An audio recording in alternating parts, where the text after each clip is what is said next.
Hello and welcome to Speak Free with MattyG, episode 62. I'm joined here today by a very special guest. We got Jesse Sene-Lefao in. We're going to be talking about your footy career. Obviously, you played for Manly, you played for Cronulla, and then you went over to the Super League, played for Castleford Tigers. We're going to be talking about the Talk Your Walk Foundation, which you are the founder of, correct? Yep. And talk about your amazing work there. And we're also going to be talking about men's mental health and mental health sort of more broadly, and the importance of talking about that and opening up about that. So take me back to your footy days. Did you start playing footy early when you were real young? Yeah, man. Look, thank you for the intro, man. It's different sitting on this side here and all that. Sounds like a lot, but it just proves my age. But rugby league has been a part of my life for the last full time for the last 12 years. I've been so grateful to have such a career, not just in Australia, but also in England, in the UK.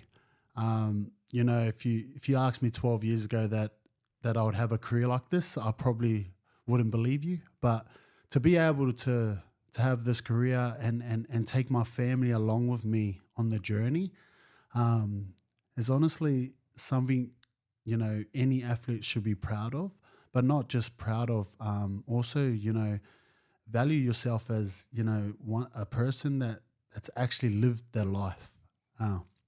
But yes, my journey did start here in Penrith in terms of coming through the system. I played at Port City in Wellington, New Zealand, where I was born. We moved over here when I was 10, founded Penrith Waratahs at Jamison Park back then. Yeah, mad. Come through the junior system, moved clubs to try and make the rep teams. And that happened to be Penrith Brothers. Back then it was St. Dom's. Okay, yeah. Yeah.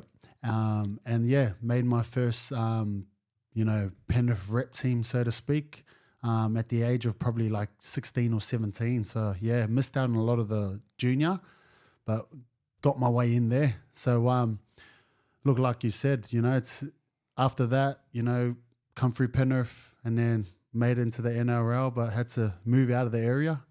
But, it's just, like I said, again, really blessed to be here to speak to you and share our stories. Yeah, well, thank you very much for coming in. I really appreciate it. I know it was last minute sort of notice too. I usually give my guests more notice than that, but some things fell through and it all just came to be this way. But no, I really appreciate you coming in. Now your story is it's something that happens to a lot of kids that grow up in the Penrith system and then they get sort of poached from other clubs that don't quite have as good a junior system in place. What age were you when Manly first reached out and contacted you? I believe I was 22.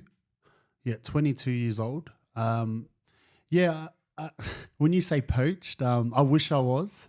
I actually moved out because I didn't have another contract. Okay, yeah. I didn't have another opportunity to stay at the Panthers.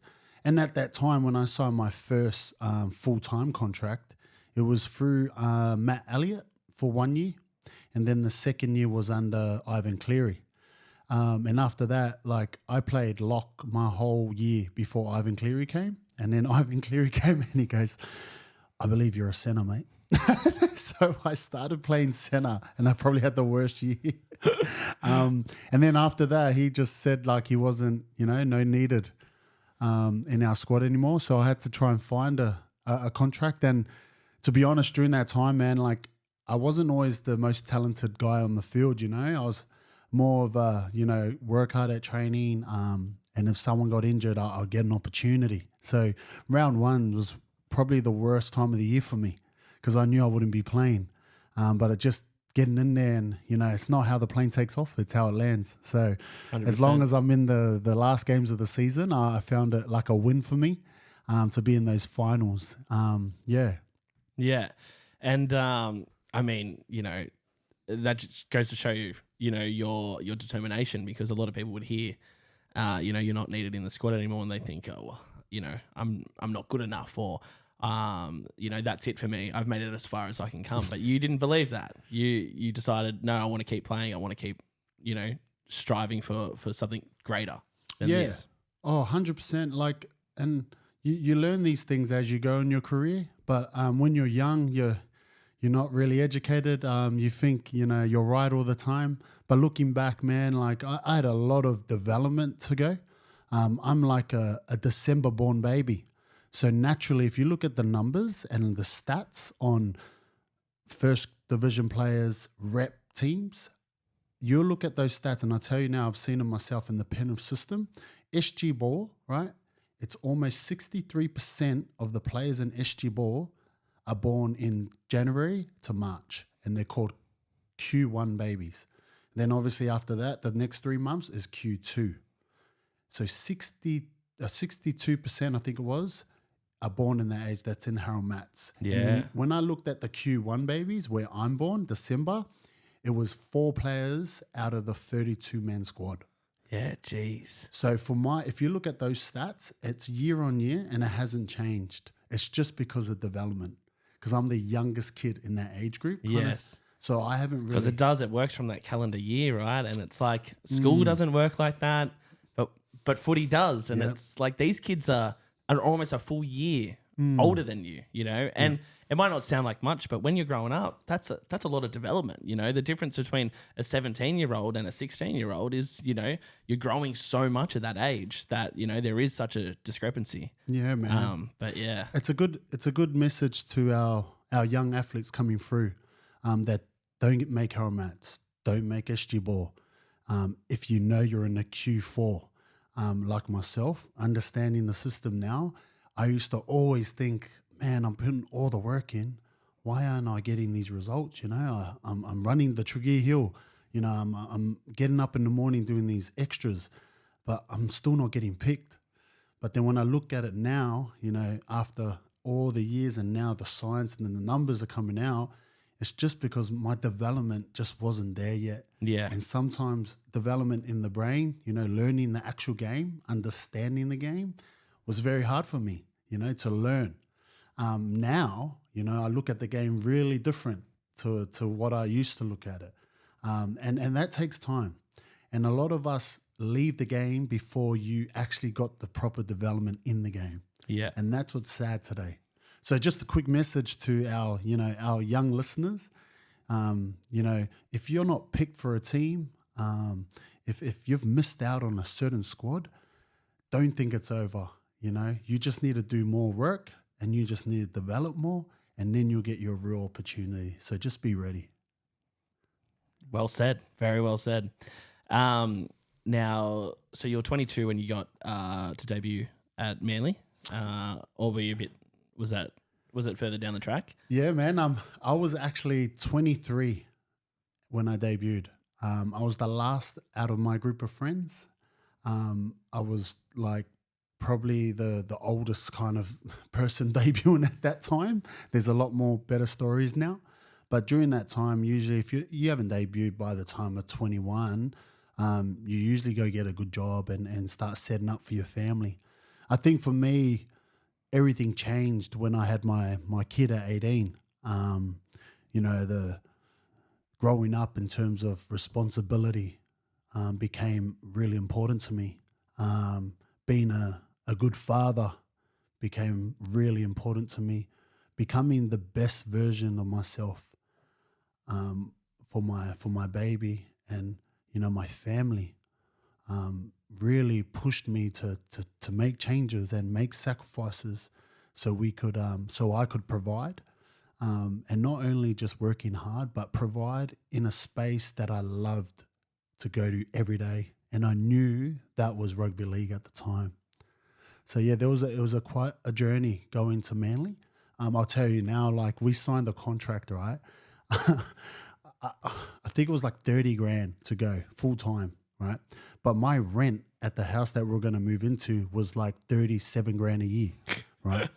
So my manager was like, mate, the numbers don't add up. I said, don't worry. Your numbers might not add up, but my purpose will make it work. And the rest is history. I get there. I'm working 2 jobs. I'm training as a full-time athlete, but I'm doing security work at nighttime. Yeah, the boys are telling, hey, come for dinner. we're going to go out for dinner at this place in Manly. And I'll be like, oh, nah, I got to go home. But they didn't know that I was going to work. I did a few gigs up at the DY Hotel in Manly, a few pubs down there, during and after games. I'll be going straight to the pubs to work to get this extra cash. Yeah, wow. It was quite a journey. So when I debuted at 23, man, it was such a blessing. And it was like a hard, 7-year graft of working 2 jobs and playing rugby to now being able to quit one job and just do rugby and security on the night times. Yeah. Yeah, you've got such a positive outlook on that because, I mean, today, I don't think that's really happening too much in the NRL today at the level it's at now. Would you agree? How many players do you reckon that are in, say that none in the top 30 would probably be working another job, would they? Do you think? No, not top 30. I think the minimum now is 110. Right, yeah. So that's fucking heaps of good money. Yeah, 110. I don't know if, 110, should be enough for a young 18-year-old that has a baby to provide. But I think circumstances are different right now. The game's more professional. And at the time, if I had my time again, I do believe what I did was just the only way I knew how to do it. If I had some guidance, maybe I would have done things a little bit different, and maybe my development, level would have went faster to learn more faster, Yeah. But man, I'm so grateful the way it did happen, because the way it did happen, man, everything, when I look back, it's just like the timing was bang, bang, bang, always on time, man. But I was just very impatient. I wanted results now. Yeah. And, you see that today with our young people. They're not willing to be patient at times for jobs, for school exams, let alone, just in the normal life of training. Yeah. You get someone doing training for 1 week and they want to lose 5 kilos. Yeah. But, And yeah, I mean, you're right, because I think this world has become this a lot about instant gratification, right? And whether it be, they want to become a, influencer and their TikTok doesn't blow up straight away, but they'll see someone else's blows up straight away. They go, oh, well, fuck, it's not for me. It's like, well, no, you're not being consistent. Okay, keep posting, keep doing it, keep believing in yourself. Of course, I want 11 million listeners a week like Joe Rogan has, but I know it's not going to happen unless I keep working at it, So, and it's funny because you get that a lot. Like, a lot of people will come up to me and they'll be like, why are you still doing it? Even family, why are you still doing it? If are you making money from it yet? Are you doing this from it? It's like, it's not about that to me. It's about the vision, right? Yeah. The future that I see for myself. 100%. And if you just keep working at it, and I'm sure footy was the same for you. That's why you didn't give up when Ivan Cleary told you weren't needed in the squad anymore. That's why you kept going for it. And I think once you start to, for me, I've probably become a closer relationship with God in the past, few years. And once you start to realize, you are put in the right place at the right time, whether it's what you think is the right place at the right time at the time or not, it doesn't matter, right? But he knows, Yeah. And you're a man of faith as well, right? Yeah. Man, my faith has been probably my closest friend, when times are dark. You always see the highlights, but no one sees you in the lowlights. And usually that's where my faith comes in. And definitely my family, my wife and my kids. But, when you're young and you're naive, you can walk your own path sometimes. And if it wasn't for my faith, I guess my path would have been a bit different to where I am today and where I'm going. And that doesn't mean that I made a lot of all the good decisions. I did make a lot of mistakes. And, that's what makes me the best person possible, is from my mistakes. And not because they were mistakes, they were lessons for me for the next step. And if I look back now and I see all the steps I took, there's so many steps, man, but they weren't big. They were little steps to where I am now. And you know, that's what's scary about today's society. Like you said, they want big steps, but we don't have control on how big a step we go up. We only have control of what we're going to do to get to the next one. Yeah. Yeah. 100% agree. Yeah, I don't see it changing for society either anytime soon. I think the more instant the world becomes, whether it be, AI now can do something for you in an instant. It knows more than we could ever know. Things like that are, I think, taking away from, I guess, the hustle of what of getting good at something, getting sort of what you deserve in due time. People walk into a job now and they want to run the place in 5 minutes. It's like you've been there 5 minutes, bro. People want those big positions of not even power, but of some importance in whatever they're doing, and you can't get there unless you do the little things, right? You can't get there unless you are consistent and do those little things right every day. Yeah. But yeah, people just give up before they get something. They don't do something to do it anymore. They do something to get something, right? And I think that's the difference. Yeah. I guess there's a saying, like everyone wants to be at the mountaintop, but no one wants to go through the valley to get there. That kind of describes what you're saying right there. Yeah. Tell me about playing in England. Obviously, there's not that many people. I mean, in general life, that get offered a role in a Super League team. Yeah. That played footy professionally in Australia, and then you move over there with your family. What age were you when you signed with Castleford? I think I was 26 or 27. Yeah. And was it like worlds apart over there compared to rugby league here? Yeah, man. Look, when you speak about England itself, right? It was the best decision I ever made. I love the country. I love the opportunities in the country. But like anything, they had to get used to me. I'm a boy from Western Sydney with a strong Samoan heritage, and I'm pretty out there. So going to Castleford was a very quiet town. A lot of the Pacifica people, or foreigners they call us, they were very quiet people, and not really out there. And I think that all changed on my flight over. When we were ready to go, it was pull the trigger. Yep, sweet. My wife was happy. She was like, yep, let's go.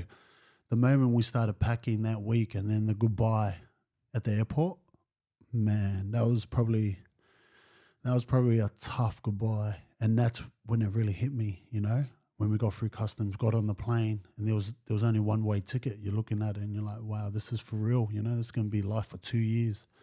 I did a little bit of research on a lot of Australians that go over, and most of them only last like 2 years, a year max, because they don't like it. They don't find anything attracting. The weather's bad. We're Australian. We get good weather every day. Yeah. You know what I mean? I think that's what stopped me from going over there, is like the 100%. Constant rain and that. So the mindset of me going over and looking over at my family, my wife crying, my kids crying, we've just left our best friends, we've left our families, we've left mum, dad, didn't really hit me until I was on that plane. And I got the tissues out, right? And obviously I'm going to get the tissues to wipe my tears. But I got these tissues out and I had a pen and I wrote down every excuse why I can't be a good rugby player over there. I wrote down every excuse, miss my family, homesick, weather,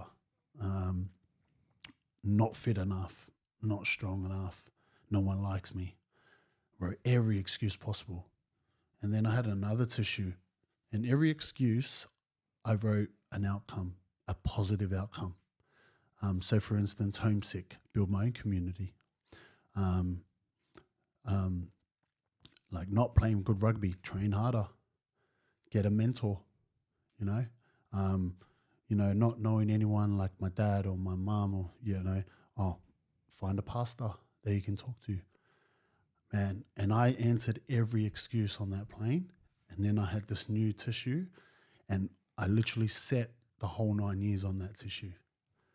That's awesome. Yeah. Yeah. So my mindset going to Castleford then changed.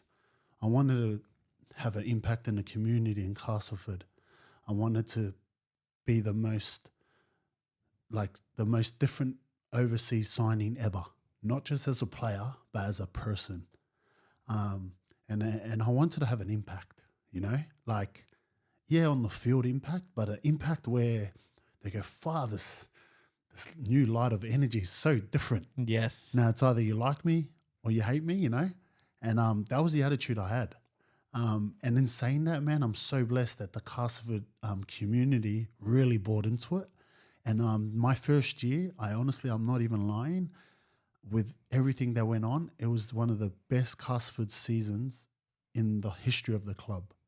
We were the first Castleford Tigers players to make to get league leaders shield. We were the first Castleford team to make a grand final. We didn't win the grand final, but man, the year itself is one of the best out there. We got fans here, but man, when you go to England, the fans are different. Like, I've never had a song. I had 2 songs that they would sing, you know, while I was playing. And to me, I'm like, well, I'm from Western Sydney, man. This doesn't happen, man. That's you know, so I'm just sick. born in Kings. I'm like, I went to school in Kingswood. You know, I'm from Wellington. Like, who would say, like, I can't even tell you the stories because they feel like they're fake stories, but it happens, man. We go to the shops. Me and my family, you go to the shops for a quick 30 minutes. We're there for an hour and a half. Yeah, because wow. community want to talk, take photos, want me to come to their trainings, parents reaching out, you know, to make their son. And man, I said, man, this is what I wrote on that tissue, man.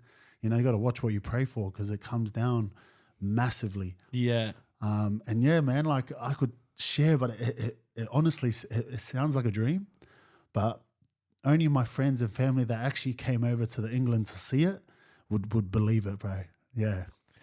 Yeah, that's so sick. I mean, it is cool when it's I guess a one town team, which Castleford is, right? Like they have, so everyone who lives in Castleford would be a Tigers fan, right? I think that's so cool because in Sydney you seem to, the rugby league in Sydney, there's so many clubs that you just, I mean, Penrith's a good example of like definitely community based, you know, pride, for sure. Especially over these last 4 years, you know, the amount of, let's see how many Panthers jerseys start getting thrown in the bin at the moment. But wow, he's gone there. See how many bandwagoners there really were. But no, but I always talk about it. Look, I'm not a Panthers hater whatsoever, you know, and I really could be because it's, you know, a lot of my friends are, you know, that don't go for Penrith. Because Tigers got all Penrith players, don't they? Well, exactly. How can I hate them? We basically are Panthers. Thank you for Jerome. Love you, Romy.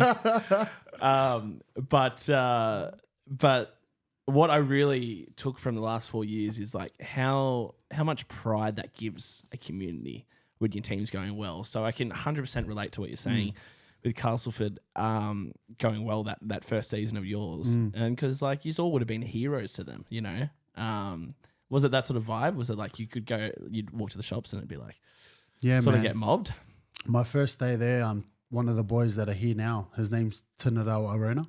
He was already at the Wakefield Wildcats. So if I had to explain, that's like the Penrith and the Parramatta.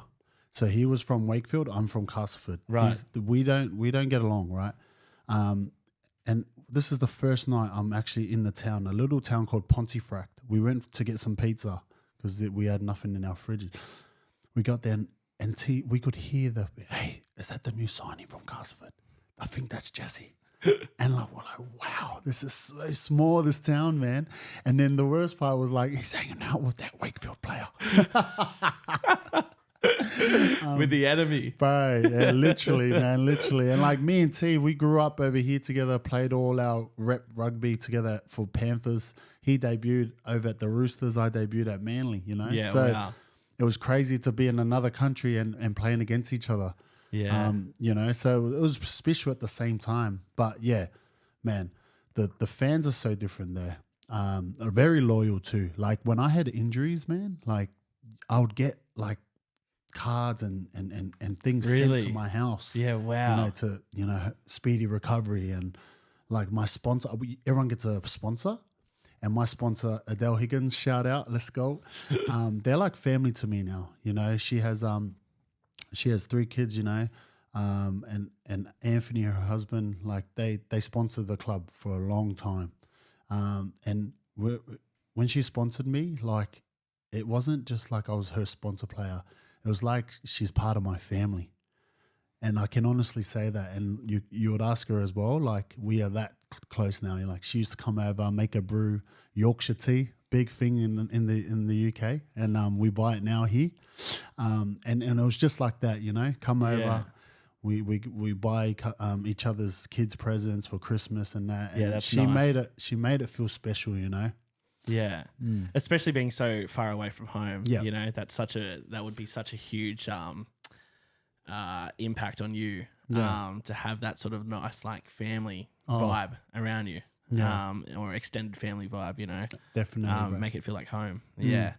How did the 2 systems compare to each other? Now, obviously, you're at a couple of different clubs here, so obviously they've got different systems. But overall, the Australian rugby league system compared to England, how did they differ from each other in your experience? If we're talking about professionalism, right? So there's more finances in the Australian system where you get everything, meaning you get a proper physio, you get equipment, you get the facilities, you get the best trainers, which is, that's why you're elite.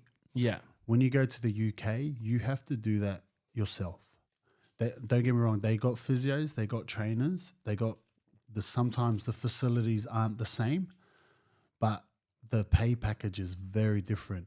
So you could get a physio on really bad money, but because it's Castleford Tigers, they will do it. Do you know? Yeah. But the cost of living is not enough. Like they don't make enough to live a good life. But the amount of hours and effort and knowledge they have to get is way above the pay rate, Yeah. Where here you get paid properly to do your job. Yeah. So that's why with injuries and stuff, when you go to UK, I found I had to buy my own massages. I did my own recovery sessions just because you have to get that edge, where in Australia, massages are compulsory.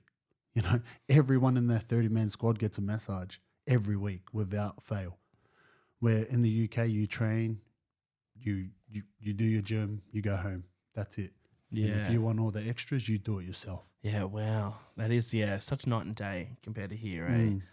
Now we will talk about Talk Your Walk, a foundation you started in England. Yeah. And then you've brought it over here now. Tell me about the story about how that started while you were over there. Were you still playing when you started it? Yeah. Yeah. So it started around 4 years ago. Myself and then Peter Matautia, he played at Dragons. Soia Matangi, he played at Panthers as well, I think. And then Quinton Laulu Tongangai, he played for Queensland Cup, but he debuted for Toa Samoa and got opportunity to go to England. Yeah, wow. So he's been in England for about 11 years. And we used to get a coffee before training every day and just talk smack, then go to training. Coffee. And then one of the mornings, like, because we started going every day, it was just us four. Like Peter Matautia opened up about trying to commit suicide at the age of 14. And if it wasn't for his brother Sione to come in and save him in the wardrobe, he wouldn't be with us. And they gave us the ticket to be vulnerable in that space at 6 a.m. So we kept going. And what we found is like we all started to talk about what was really going on, whether it was relationship problems, finances. And our conversations got really deep. And from that, we all thought, man, like if we don't speak about it, then how's the average Joe that has a normal job, a builder, a carpenter, and our fans, how are they supposed to open up? So if they like if we're saving lives by playing a game of rugby, let's have an impact. Let's save lives outside of the field by being vulnerable first and giving everyone the okay to speak about it. Yeah. Now, why that's so important is because here in Australia, it's 208 people a month that suffer from mental health and suicide. If you cut that down shorter, right, that's 9 people a day. And if you cut that down again, 9 of them, 7 people are men.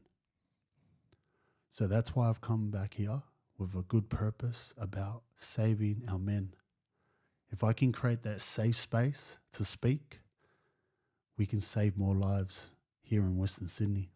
Yeah. 100%.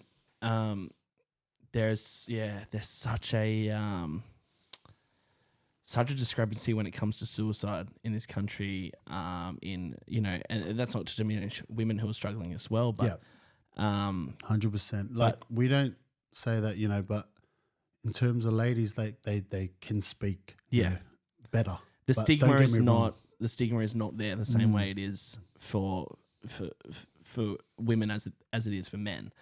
Men are expected to be these tough guys. Yeah. Shut up, get on with it, go to work, be tough, provide. And then there's no space for them to open up, you know? So what you're doing is amazing work. Thanks, brother. Yeah. And I started to give you some idea of me. I started therapy back in September myself. It's helped me massively. Yeah. Massively. I've probably struggled with mental health myself. Since probably high school. Yeah. It wasn't until last year that I thought, no, I'm going to go seek, some professional help.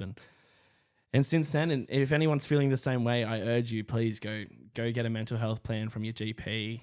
Go see a psychologist or a psychiatrist or whatever you need, because there is help available. Yeah. And it's so important, and it's helped me massively. And that's not to say it's for everyone. Yep. There's obviously so many different avenues you can go down to make yourself feel better, and to have that support around you. But if therapy is something people are looking into, then I can only speak so highly of it. Yeah. And I think that comes with having a good therapist too. I got quite lucky, and I sort of struck gold the first time. Shout out Unbound Minds at Kingswood. Oh, that's a great facility, area, man. Yeah, 100%. Look, man, first of all, I really appreciate you sharing that, not just for myself, but obviously for other listeners and men. But I don't think you understand how powerful that is for you to even just share that, and create that awareness that you needed help. And it's not like, it's not a bad thing. We all can speak this way. Yeah. But, and like you said, you see a psychiatrist, which is important, but that's where we come in. We're a talk your walk, and we're the ones that come in before that. Yeah. So we create the safe space, the trust, and then we kind of peel the onions back so you're ready and you understand, okay, that's how I'm feeling. This is why I'm feeling it. Now I'm ready to see him. Yeah. Do you know what I mean? Yeah. And that's where we've had our most impact. And now being in schools and being around the community since coming back, I've kind of created our own role. And now we're becoming an elective for a school. Oh, wow. In their afternoon program. Yeah, wow. And now it's like a subject for the school. And I run the identity, culture, and resilient program. And it started at York Public, but now I'm going to be at Bidwell, Flex School, Cambridge Park. So yeah, it's starting to grow a bit. But I'm so glad that I can, have the impact on our young people, because it starts, like you said, in high school. Yeah. If we can bring the awareness around it, then maybe they'll have the tools for when they transition into the real world, that they can speak. Yeah. And not only speak out, but they can help out. Yeah. And create that space for others as well. Yes. And that support system. Honestly, that's awesome. Congratulations on that. Yeah, because I think, when I look back at school, there's a lot of shit that I didn't need to fucking learn. But you know what's really important is having the right tools for mental health. That's more important than anything, I think, because like that's real life. That's real shit, you know, and that's if you can be there for a mate and save a mate, you know, that's worth all the maths you've learned in your whole life, you know, and then some, you know. That's the real equation, eh? Yeah, 100%, you know, because that's when it gets to that point, for some people it is life or death, you know, you know, I think back on the conversations I've had with people in my life that have been such a blessing and have happened at the right time for me. And these are not all people I still speak to today, and but there's a lot that are still in my life today. Like one, I was actually thinking about this on the way here today, because I was thinking about what I'm going to talk to you about and whatnot. And one person in particular, I don't know, I won't name him just because in case he doesn't want to be named. But recently, I'd say within, you know, somewhere in the past 6 months, I was having a real rough time, and it was late. It was probably past midnight. And this person is notorious, by the way, for taking quite a while to reply to me. Okay. It would take you quite a while to reply to anyone, right? Yeah.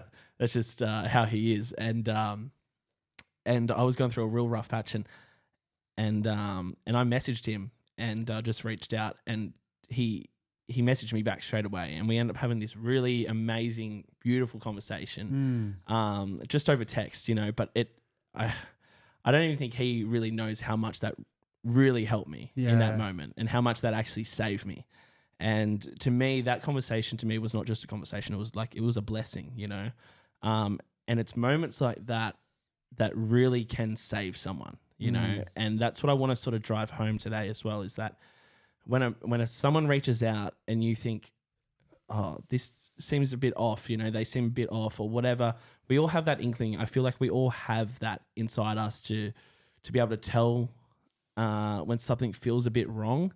And if you're getting that sense for anyone, don't let it slide. Be there for someone and open up and create that space where they can be vulnerable to you, because it's a very powerful tool, you know. Definitely, man. Yeah.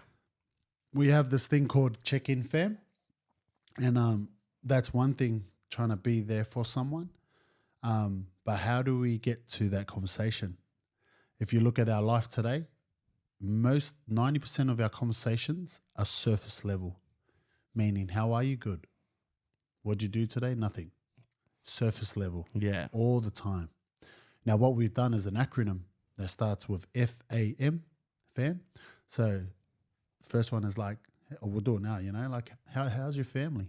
Oh yeah, they're all right. Yeah. They've been pretty good. And then A is activity. Oh, you know, what kind of stuff have they been up to lately? You know, have they been out? Have they been at home? Yeah. Oh, they actually went away recently. So yeah. And then M is mental. So how do you feel about that? Yeah, that's good, man. I like that. You see? I like that. FAM. Yeah, because it breaks in that deeper level, you know? We all speak here. Yeah. 90% of the days. Imagine how many times you go 1, 2, even 3. Yeah. And the message behind check-in fam with Talk Your Walk is, you might check in on someone. Hey, are you all good? Yeah, sweet. You might call them. Hey, man, just checking up. You know, what are you doing today? Nah, nothing. I'm all good. But then it might be that another text. Hey, man, I'm just thinking of you. I was watching our program that we've watched together. You know, how's things? And go, man, you know what? Yeah, I'm struggling, bro. So that's the goal of check-in fam. It might not be the first time. It might not be the second. It might be the third. Just don't miss your spot. Yeah. Yeah, that's great advice. It's a great thing you're doing. How were you doing it in schools over in England as well? Yep. Yeah, man. Honestly, we've done school workshops. We've gone into schools and done it with the kids. Then we've gone to schools where they've needed a whole kind of school breakdown on values. So then we're like, yeah, sweet. We ended up doing workshop with the teachers first because like rugby league, it starts from the top. Yeah. So if your rugby league club thinks that, oh, we just want to make the 8 this year, that's how everyone will perform. But if your top like of your rugby league club is like, this is the vision, it's a 5-year plan, and this is how we're going to get there. This year is like this. The second year is like this. The third year, we should be around here. The fourth and the fifth is when we're shooting for it. So when you look at success over the years, if you look at Panthers, for example, when I was there, Gus gave us this vision. He didn't say we'll win a comp, but he said, I went to the Blue Mountains and I didn't see one Panthers jersey. He goes, that's going to change. Across the road from here is going to be this academy. That's going to be the elite academy for all junior clubs and will be the best local junior system in the world. That's what he said. This is 5 years. But before, when I was there, Yeah. 5, 6, 7 years later, we see all this changing happen. Now, It gives me goosebumps, to be honest. Cause, and then what I seen, I could see what Gus had said. Yeah. You know what I mean? But the success just hadn't come yet.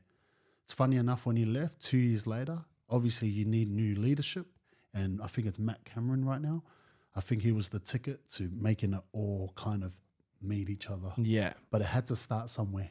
And Ivan coming back And had Ivan a coming massive, back, massive role. Well, if you read Ivan's book, you'll see the first time he was here, Gus was 2 hands on. Yes. And then the second time he came, you know, Ivan had been through a bit of adversity. So he was pretty much like still from all the Warriors shit and all that. Well, that's why then- Ivan to me is probably the most interesting person in rugby league today. Yeah. I feel. I just want to get into his mind. I think it's just, it's fucking incredible what he's done. Yeah. You know? And,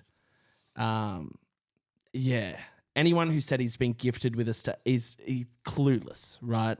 What that man has, and I feel like Nathan is very similar in that aspect, is that they may have not have been the best at the beginning, but they worked and worked and worked and worked and worked until they were the best, you know? And to me, Ivan is one of the best coaches. And Nathan, quite possibly the greatest of all time, you know? And I think that, it's just so, I'm so intrigued by, you know, that adversity he came through, came back to a club that sacked him, you know, and then has had all this success. I just think it's such a great story in rugby league. Yeah. And like when I say it starts from the top, it definitely starts from top. Yeah. When Gus was at the top, he had this vision of this. This is what it needs to look like. So they went all in on it. You know what I mean? Matt Cameron comes in, I have the vision for this. We just need to connect the pieces together. Yeah. And look at it. So we do the same thing because I've seen it in my career. I've heard it, I've seen it, and then I was like, wow, it works. So we do the same thing at school. We get all the teachers, what are your values? Where do you want to go with the school? And this is how it is. Then we get the right people in the right seats so the school can go for this goal or this championship, so to speak. Yeah. Once you get the right people in the right seats, then you go down from the top to the kids. Yeah. This school changed 3 times, 3 principals in 2 years. They always said it was the kids in the area, but it starts from the top. Yeah. The last 3 principals had the same leaders at the top. And then it all changed. And then it all changed. Tokyo Walk came in. We done what we know best. Starts from the top, and now the school's starting to change its values, the standards, and what they expect from the kids. Yeah. I think it does play such a huge role. Hey, I used to, I don't know if you've heard of Blue Dado Foundation, but there was a young boy aged, I forget how old he was when he passed away, but Philip Vassallo. He passed away in a car accident. His family started the Blue Dado Foundation because he drove a Blue Datsun Ute. It was about road safety and that. So I worked for them for a little bit while I was at uni, went to different schools. And I must say, when I got a bad vibe off the principal or the teachers, 9 out of 10 times the kids were little shits too. Yeah. You know, and didn't want to listen, didn't pay that much attention. And it's true, it is. It comes from the top. Then I went to St. Dom's, the best school I've ever been to for that, right? Boo. The kids were Kingswood, man. but the kids were super respectful, Yeah. really took in what I was saying, asked me a million questions, which showed me they were actually engaged in what I was talking about. And then you look at the teachers and they're all phenomenal teachers, great principal, high standards. Yeah, high standards set, but lead by example, right? And I think that's what's most important is lead by example. Definitely. You know, because otherwise it's like a sergeant, you know, in an army camp just drilling orders rather than actually showing them how it's done, and that's how you get the best results. 100. Show people, not tell people, show people. You know, Yeah. so how long ago? It's only been recent. You've been back in Australia, right? Yeah, since December.